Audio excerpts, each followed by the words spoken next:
सबसे पहले तो मैं आप सब लोगों को इस मेले के शुभारंभ पर बहुत बहुत शुभकामनाएं देता हूं। मैं जब इस रास्ते से आ रहा था तो मैं अपने सम्मानित मंत्री जी से पूछ रहा था, पहले तो आप विधायक थे, सरकार कांग्रेस की नहीं थी, क्योंकि मैं पिछली बार भी आपके यहाँ इसी मेले के शुभारंभ अवसर पर आया था और आज आप मंत्री बने हैं और मुझे अभी सचिवालय से एक बड़ी अहम बैठक से उठाकर लाए। तो जब मैं सड़क से उतर रहा था तो मैंने पूछा कि ये सड़क मंत्री बनने के बाद भी ये हालत है तो ये कैसे चलेगा, और आप हमें पकड़ कर लाए हैं। तो मेरी मंत्री जी से चर्चा हुई और हमने कहा कि मेरा ये दूसरी बार आना हुआ है, आप इस सड़क को 1 महीने के अंदर पक्का कीजिए ताकि आप लोगों को इसमें सहूलियत हो जाए।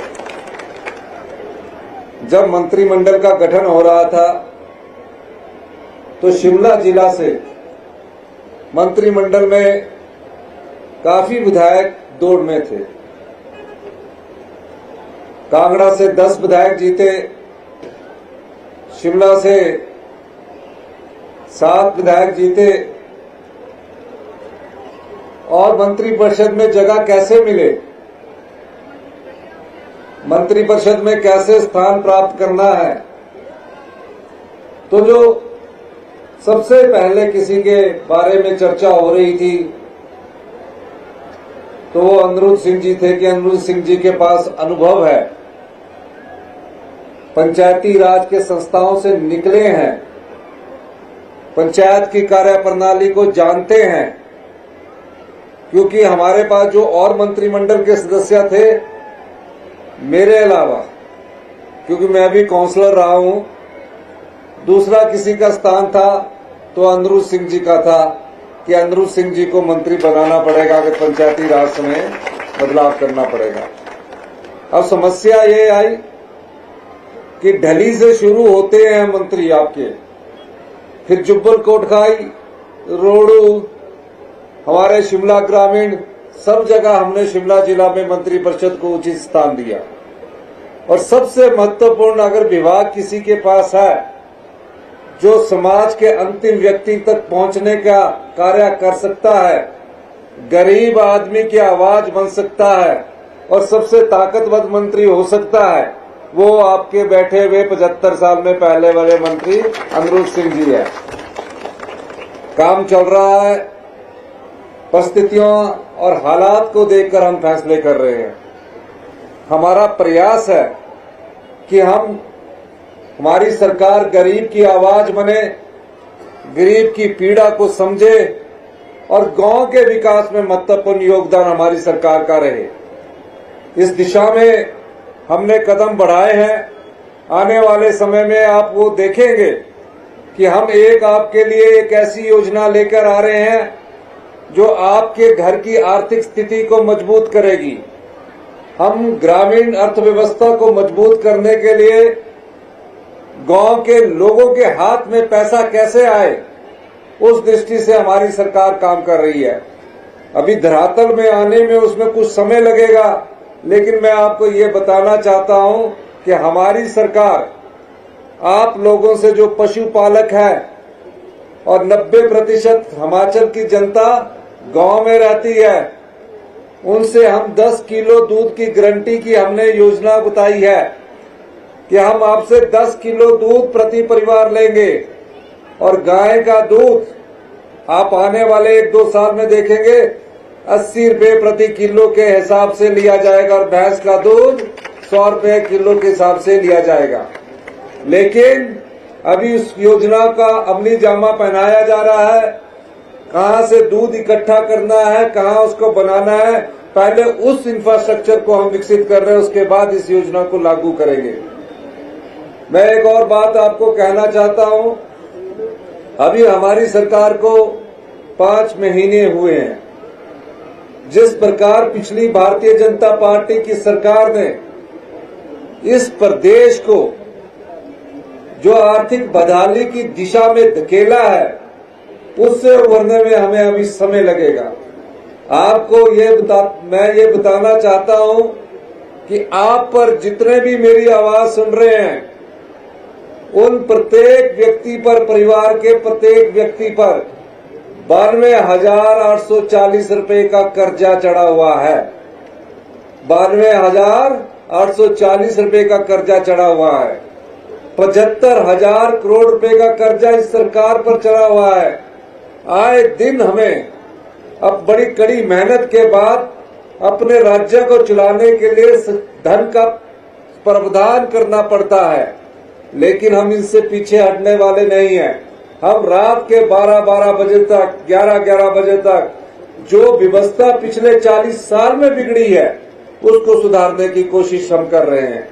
हम प्रयास कर रहे हैं कि हिमाचल प्रदेश के लोग अपने पांव पर खड़े हों, हिमाचल प्रदेश की अर्थव्यवस्था मजबूत हो, और हमें कम से कम इन्हें मजबूत करने में कम से कम 10 साल लगेंगे और 4 साल लगेंगे अर्थव्यवस्था को पटड़ी पर लाने में, और 10 साल में हिमाचल प्रदेश आप गौरव महसूस करेंगे, गर्व महसूस करेंगे। हिमाचल प्रदेश हिंदुस्तान का सबसे अमीर राज्य होगा, सबसे समृद्धशाली राज्य होगा।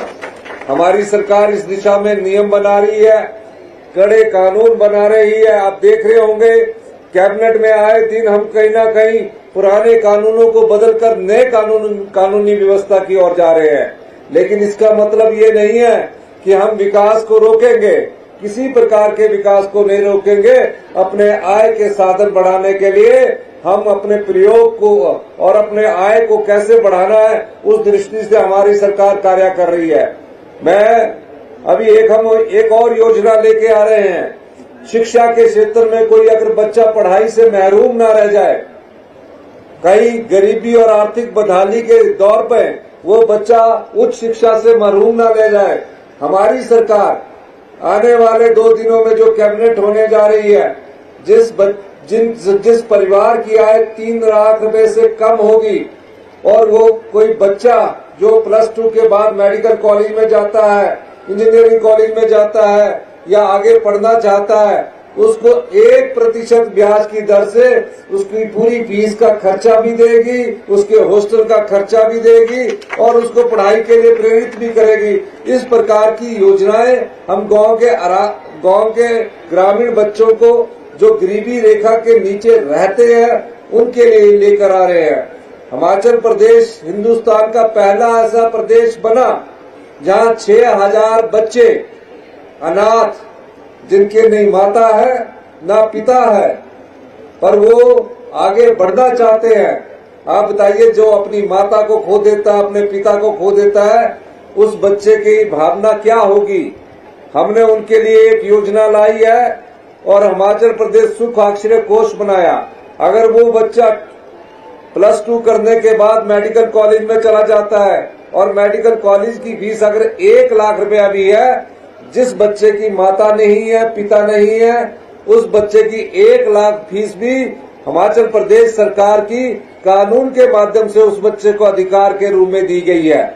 उसके हॉस्टल की फीस भी, चाहे वो 40,000 है, 50,000 है, हमने उसकी हॉस्टल का फीस भी सरकार देगी। जेब खर्च के लिए भी 4,000 रुपया महीना सरकार उपलब्ध करवाएगी। अपने परिवार में जब किसी को घुमाने ले जाते हैं, भाई ये एक बार साल में हिंदुस्तान में घूमने का मौका भी सरकार उपलब्ध करवाएगी।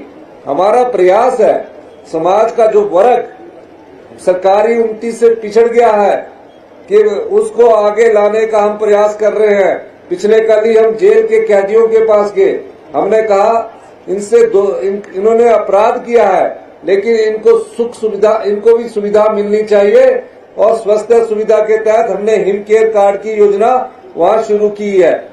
तो जो प्रयास हम आम लोगों के लिए कर रहे हैं, आप लोगों के दुख को बांटने की हम कोशिश कर रहे हैं, उसमें आपका सहयोग आने वाले समय में हमें चाहिए। हम वादा करते हैं आपको, हिमाचल प्रदेश हिंदुस्तान का सबसे समृद्ध राज्य तभी बन सकता है जब हम फैसले लेंगे, कड़े कानून बनाएंगे और अपने हिमाचल प्रदेश की संस्कृति को, वहाँ के वातावरण को, वहाँ की जलवायु को सुरक्षित रखेंगे, तभी हम आगे बढ़ सकते हैं। हमारी सरकार आने वाले समय में इस दिशा में और अधिक प्रयास कर रही है। दिन रात हम लोग आपके लिए मेहनत कर रहे हैं, पर जो व्यवस्था पिछले कई सालों से चली आ रही है, मेरा आपने कई बार बात सुनी होगी, हम सत्ता सुख के लिए नहीं आए हैं, हम ऐशो आराम के लिए नहीं आए हैं, हम व्यवस्था परिवर्तन करने आए हैं। हम ऐसी व्यवस्था चाहते हैं कि गांव का आम आदमी, हम सब लोग गांव से हैं, हमारे माता पिता सब गांव में हैं, गांव में खेती करते हैं। हम जानते हैं कि गांव की समस्याएं क्या है, तकलीफ क्या है, उसको कैसे दूर करना है। इस दृष्टि से हमारी सरकार कार्य कर रही है। आज इस जिला स्तरीय मेले के अवसर पर मैं एक बार फिर से ग्रामीण विकास मंत्री और एवं पंचायती राज अनिरुद्ध सिंह जी को भी बहुत बहुत शुभकामनाएं देता हूं और इन सभी मिशोबरा वासियों को भी बहुत बहुत शुभकामनाएं देता हूं। आपने मेरी बात सुनी, आपको हम ये विश्वास दिलाना चाहते हैं कि हमने पहली गारंटी जो सरकारी कर्मचारियों को ओल्ड पेंशन स्कीम की थी, वो हमने पूरी कर दी है। 2,31,000 गरीब महिलाओं को, गरीबी रेखा से नीचे रहने वाली महिलाओं को आने वाले समय में हम 1,500 रुपया प्रति माह यानी कि 1 साल का 18,000 रुपया देने की जल्दी ही शुरुआत करेंगे। आप देखेंगे कि आम आदमी तक पहुंच बनाने के लिए हमारी सरकार प्रयास कर रही है, जिसमें आपका सहयोग चाहिए। आपने हमारी बात सुनी, आपको बहुत बहुत धन्यवाद। जय हिंद, जय भारत।